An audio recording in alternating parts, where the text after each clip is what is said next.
আসসালামু আলাইকুম ওয়া রাহমাতুল্লাহ। মহান আল্লাহ বলেন, আমি পরোয়া করি না যে আমার বান্দা কত বড় পাপী।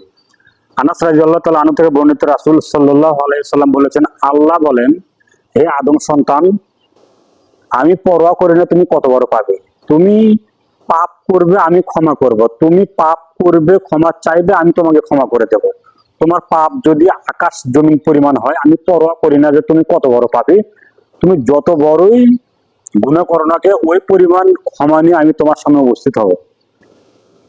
মহান আল্লাহ আরো বলেন, যদি কিয়ামতের মাঠে কোনো ব্যক্তি, কোনো মানুষ, যদি আমার কোনো বান্দা যদি আকাশ জমিন পরিমাণ পাপ আর পাপ, পাপ আর পাপ, পাপ আর পাপ নিয়ে আমার সামনে উপস্থিত হয়, আর যদি আমার সাথে কাউকে শিরিক না করে, তাহলে আমি আল্লাহ বিচারের মাঠে ওই পরিমাণ দয়া নিয়ে উপস্থিত হব।